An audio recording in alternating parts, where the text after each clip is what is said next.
যারাই দেখবে সিনেমাটা তারা ভাববে যে একটা পিওর নকলবিহীন একটা সিনেমা দেখলাম, যেটা আমাদের গল্প, আমাদের দেশের গল্প। এই স্টোরি বেস গল্প, অ্যাকচুয়ালি পুলিশ স্টেশন, মানে একটা পুলিশ স্টেশনের গল্প। এটা ডিরেক্টর বদিউল আলম খোকন, এবং এটা কাস্টিং খুব বড় বড় আছে, মাহিয়া মাহি, ইরতেজা, বিশেষ সদাগর, মানে হিউজ কাস্টিং আছে এটার মধ্যে। কতদিন পরে মাহি আপনার হাত দিয়ে কামব্যাক করছে? এটা মাহি তো শুটিং করেই গেছে, মাহি হয়তো সিনেমাটা রিলিজের আগে আসবে, আমরা বিশ্বাস করি যে মাহিকে পাবো। তো বেশ কিছুদিন মাহি দেশে নাই, আমেরিকাতে আছে, সে তার পেপার বানানোর একটা নিয়ে ব্যস্ত আছে হয়তো বা, বাট সে তার দেশে ফিরবে না। ইনশাল্লাহ। আমি আপনাকে প্রশ্ন করেছি যে কতদিন পরে সিনেমা হলে আসছেন মাহি?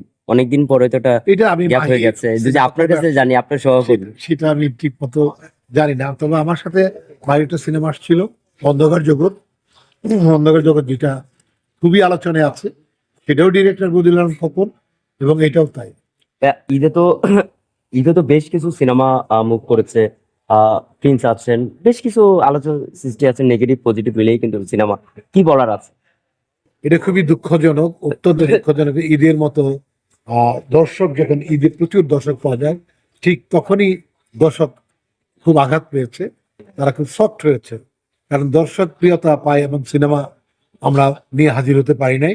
আমরা বরাবরই আশা করি ভালো ভালো সিনেমা, বড় বাজেটের সিনেমা নিয়ে আসবে, কিন্তু তারা এমন কিছু ডিরেক্টর আমাদের স্টার দিয়ে এমন আচরণ দেখে, এমন সব ডায়লগ দেয়, যেটা অত্যন্ত দুঃখের, অত্যন্ত পরিতাপের।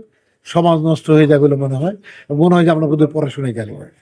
আমাদের এত অশ্লীল ল্যাঙ্গুয়েজ দিয়ে আমরা রেস্ট্রিক্টেড দেব না, 18 বছর বয়স্কের যে একটা বার, সেটা বলবো না, একটা সিনেমা দিয়ে দেবো আর ভেতরে অশালীন কথাবার্তা থাকবে, এটা অত্যন্ত দুঃখজনক। আমি আমার শিল্পী সমিতির পক্ষ থেকে প্রিয় শিল্পীদের বলবো যে আপনারা এমন ডায়লগ দিবেন না, যাতে করে আপনার ক্যারিয়ার হুমকির মুখে যায় এবং জনমানুষ আপনার কাছ থেকে মুখ ফিরে নেয়, আপনাকে অবিশ্বাস করে, ঘৃণা করে, এমন কিছু দিবেন না। একটা জিনিস আমরা দেখেছি যে আমরা যখন হল হল ভিজিট করতে যাই, প্রতিটা হলে যখন ভিজিট করতে যাই, রাক্ষস সিনেমা নিয়ে একটা আলোচনা করেছে কিছুক্ষণ আগে। আপনি বলেছেন যে নেগেটিভ রিভিউ, যে ডায়লগটা দিয়ে সমাজ নষ্ট হচ্ছে, নারীদের কোনো মেসেজই নেই এখানে, আরো উল্টা ভাবে মেসেজ দেওয়া হয়েছে। সেই বিষয়টা নিয়ে আপনাদের জন্য কি বলবেন? আমি বলতে চাই এটাই যে এরকম মুভি হতাশ করেছে এবার ঈদের দর্শকদের হতাশ, তাদের আহাজারি, তাদের দুঃখ, তাদের টাকা নষ্ট হয়ে গেছে, টিকিটের টাকা নষ্ট হয়েছে, এরকম কমপ্লেন তারা করে গেছে। আমি আশা করবো যে ডিরেক্টর যারা যারা চলচ্চিত্রের শিল্পী সমিতির বাইরে যে সিনেমা করেন বা এফডিসির বাইরে সিনেমা করেন, তাদের ছবিতে এরকম ভায়োলেন্স বেশি দেখা যাচ্ছে। ভায়োলেন্সটা থেকে আমরা মুক্তি চাই, আমরা এই ঐতিহ্য নষ্ট করতে চাই না। সিনেমা না বানাতে বলে বানাবেন না, আপনি সিনেমা চলবে ভেবে এমন কিছু দেখাবেন যাতে করে আমরা সিনেমার ঐতিহ্য নষ্ট হয়। আপনি অন্য কিছু করেন, সিনেমায় করতে হবে কেন?